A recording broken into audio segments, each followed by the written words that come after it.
Okay, thank you very much, everybody. And I am talking about Talbot's Tower and the story of Talbot's Tower and the major conservation work that was carried out over a number of years. As you all know, Kilkenny is a medieval city and was one of the most important walled towns in Ireland during the medieval period. It was the largest walled town in Ireland, and I discovered this morning it's the same size as Chester because its enclosing walls were 2 miles in length.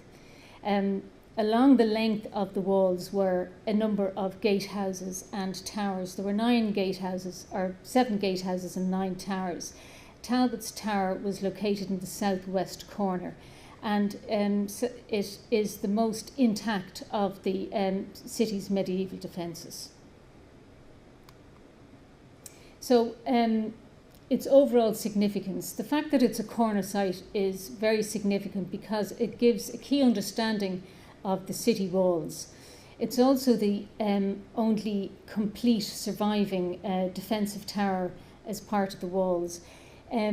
Architecturally, it's quite a sophisticated building in terms of its geometry and its stonework. It has quite a very interesting internal dome that has its existing wicker centering, which is very rare in Ireland.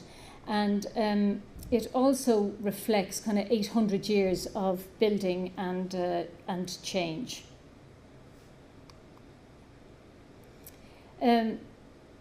This is a photograph of the building back in 2005, before any of the works began. And just 2 sort of important aspects of the project were the fact that it was research-led and very much a team effort. There was major archaeological research was undertaken. It started with the Kilkenny Town Walls Conservation Plan, and then it followed through with further research and archaeological excavations, and that really led to the understanding of the site, and also it informed the decision making in future works in terms of repair and rebuilding. As I said, it was very much a team effort. There was a Kilkenny Borough Council, as it was then, with the Wall Steering Committee, the Heritage Council, the Irish Walled Towns Network, the archaeologists and the design team, and then later the contractors who were employed to work on the project. It is a protected structure, and it's also protected under the National Monuments Act. So all work was under ministerial consent, and also a Part A planning application was made for the works back in 2008.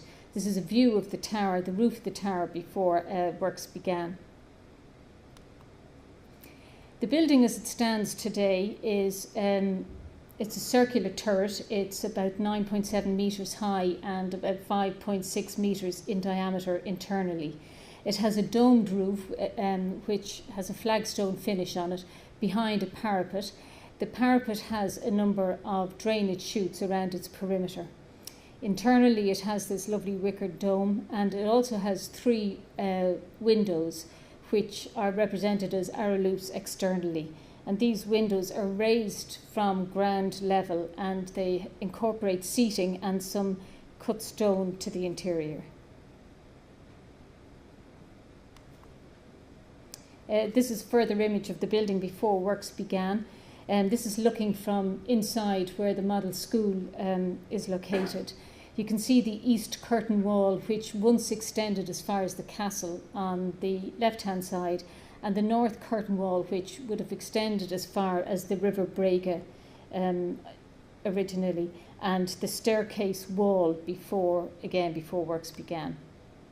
So in terms of the timeline, I suppose what is so interesting about Talbot's Tower, when you look at it initially, it's hard to know what it is besides its circular tower, but in fact it incorporates at least 4 phases of construction. The first phase, the circular tower, was constructed in circa 1250. That was an open-backed turret, and it had a timber roof on it.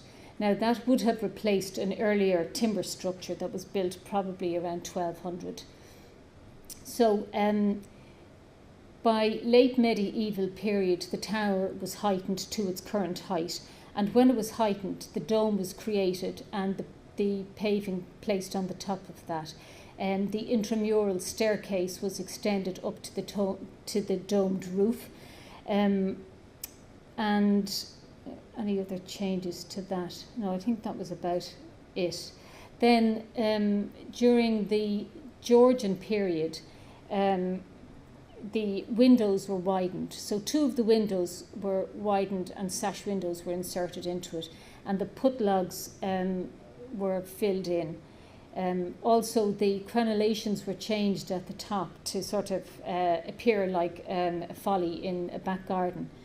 And then, I suppose around that time as well, the town ditch was filled in, and some of the walls were lost at that stage. Then, by the early Victorian times, so the beginning of the 19th century, when Ormond Road was built, much of the wall on the eastern side was demolished at that stage.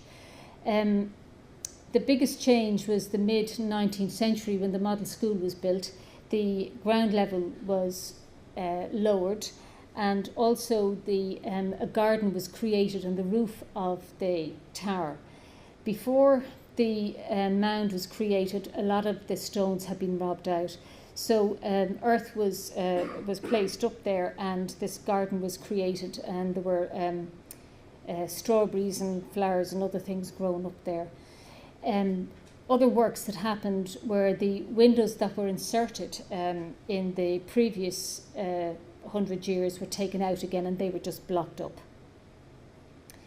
Then onto the modern era, really very little happened besides a doorway being created to connect the school back over to the other part of the site.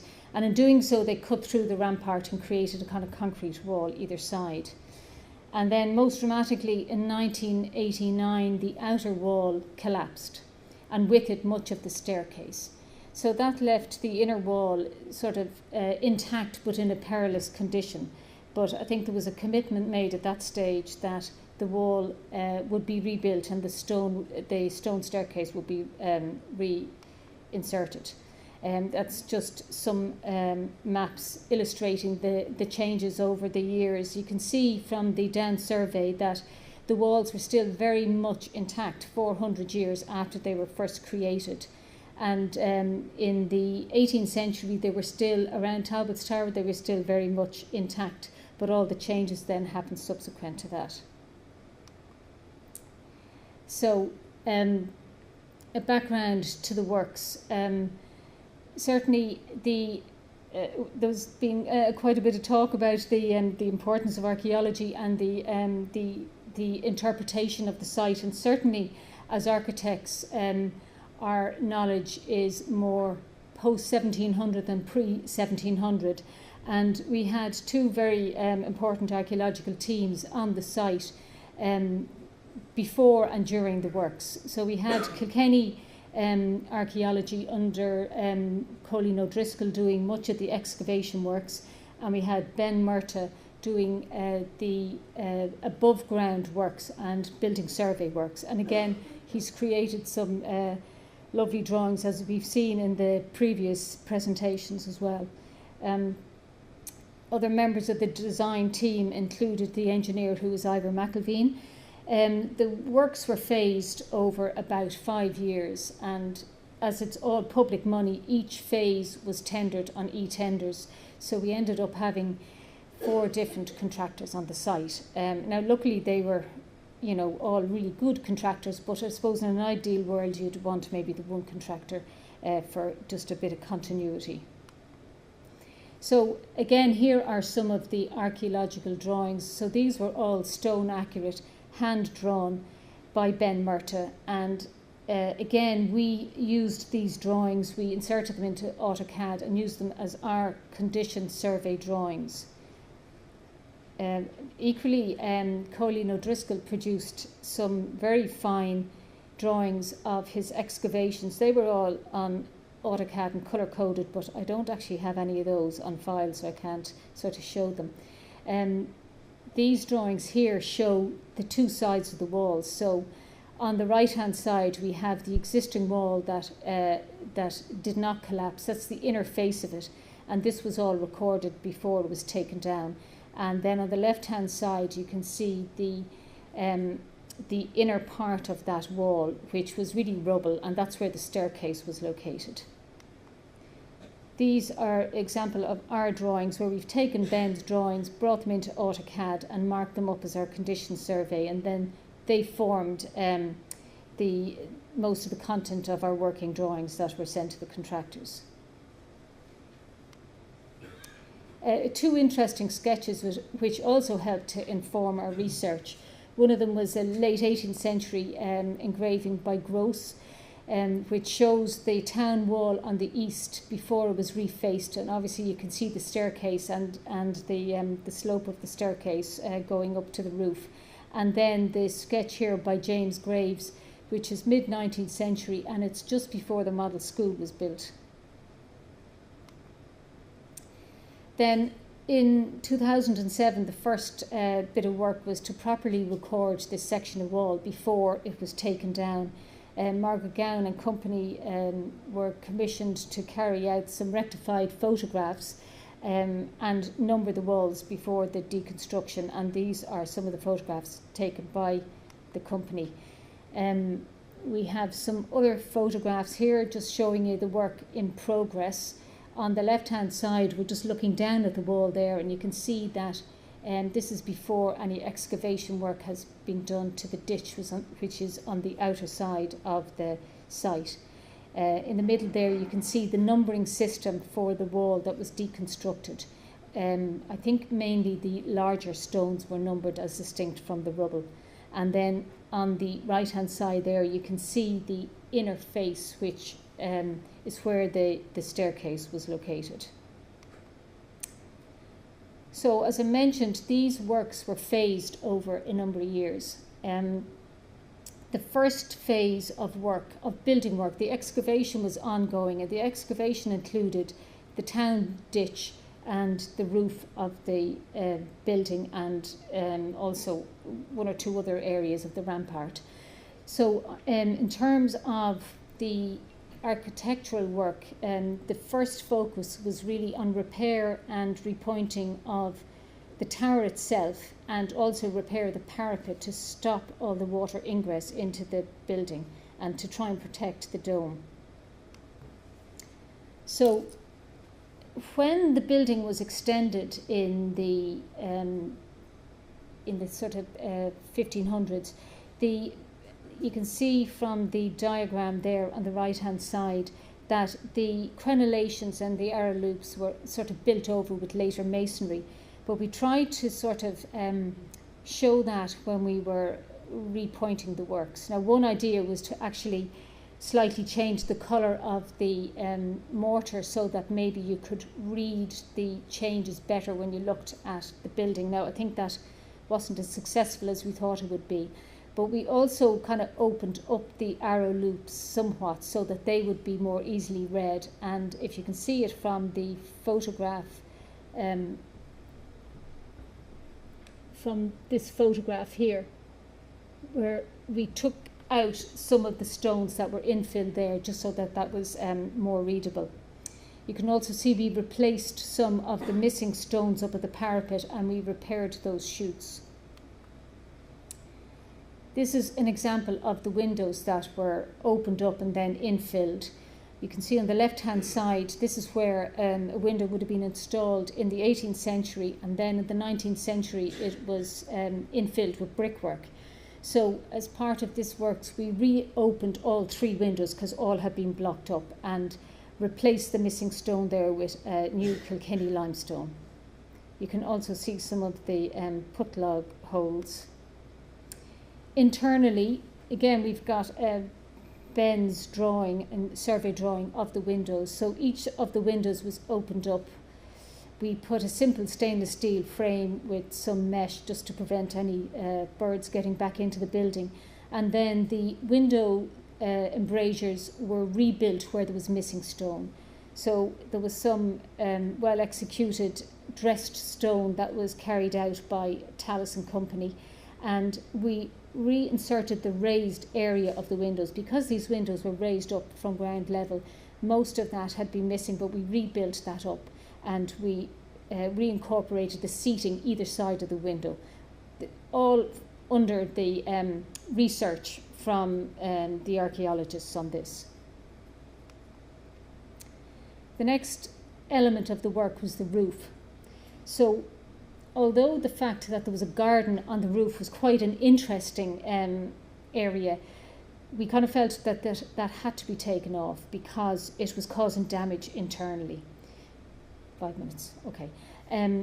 So we knew from previous excavations that there were flagstones under the roof. So anyway, all of that earth was removed. There was about 30 tons of earth up there, so that was all removed, and that's just a sequence of some of the work. About 30% of the flagstones remained, but we also had scars from where the rest of the flagstones were, so we were able to recreate the roof. We sourced similar flagstone. We have a geologist as part of our team, and she sourced a flagstone that would match the original stone, which we found in Kilkenny quarry nearby, and the roof was then repaired. So we actually put a damp-proof membrane under the flagstones to prevent water getting back into the dome beneath, and cleared all the chutes around the perimeter. So these are just a few photographs of the roof, and the stainless steel handrail we inserted because this is now an accessible roof. I suppose the biggest element of the work was really the rebuilding of the two walls and the staircase. So I'm just going to go very quickly through these. You can see the numbered stones there that were taken down, that were stored on site over the years, and the works on site here. The contractor built a fully enclosed scaffold to protect the works and to enable him to work throughout the period. Again, due to time constraints with grants, this work had to be done in a relatively short period of time. Also there's a photograph of the corbel stones that were taken out and they were reinserted. They would have supported an inner wall walk at one stage. And here's some images of the wall almost, or the staircase, which is almost finished and then in its finished state. We had about 4 or 5 steps that were still on site. The rest of them had been lost, but we had the scars on the inner walls, so we were able to exactly locate where the staircase was originally, the size of the steps, etc., and then they were all recreated to match. And then you've got the completed wall with the numbered stones, as you can see, still marked. That was the major bit of work. The other elements to finish off the site was the ditch and the outer face. Now, as I mentioned, the outer wall had collapsed in 1989, so we had no sort of survey, we had no accurate information on that. But when the archaeologist excavated the ditch, there were traces of the stonework there, so they kind of used that in rebuilding the outer face and the batter. We originally said that we would kind of use a shelter coat on that face because we didn't have accurate survey. But in fact, the contractor did such a good job of rebuilding it that there was a decision that it should be just left and exposed, and it would probably give a better understanding of the site. Then, in addition, that's the outer wall complete. Then there were other works to the north curtain wall, which I'll just skip through there, but they were sort of supported and rebuilt, and the stone arch that was created in 1974 was rebuilt. That's an example of a cobbled path that was uncovered during the excavations, and we just left it as it was. That's the doorway that was completed, and you can see the wall walk above the doorway. There's also a scar there just to the left of the doorway, and that actually represents the original line of the town wall running east. That wall was refaced in the 19th century, and so it was narrowed when it was refaced. But we put a shelter coat there just so that there is a reference there to the original size of the wall. So I think finally it was an ambition of Kilkenny County Council and the Heritage Council to recreate a pocket park in the city to help to represent the importance of Talbot Tower and to interpret it archaeologically, and also to create a bit of green space in the town. This surface had been resurfaced in concrete back in the 1970s, and you can see remnants of the stone that belonging to the site. So as part of our Part 8 application, we designed a park. You can see there's a little element of the park on the inner face, but most of it is on the outer side of the tower. And this is the completed park that was finished by Kilkenny County Council just a couple of years ago. It's fully accessible, and it just opens up the whole tower and the understanding of it. These are just a few more images of it, and a view from the top of the roof as well. There are interpretation panels all around just to explain the whole history of the site and the tower. And a very interesting kind of use of the building. It was used as part of the Kilkenny Arts Festival this year, which I think is just fantastic. So Liam Byrne, who is a viola da gamba player, performed to individuals during the festival. So each person came in, had a chat with Liam, and he played a piece of Baroque music for 5 minutes. And again, it was used this morning for a poetry reading, so I hope that it gets used for other such events. Anyway, I think that just to conclude that the vision and drive of Kilkenny County Council and the Heritage Council and the Irish World Towns Network was really great, because it needs vision and drive for something like this to happen. The approach was very much research and evidence-based, and it was a huge effort by all members of the team. So that's it. Thank you.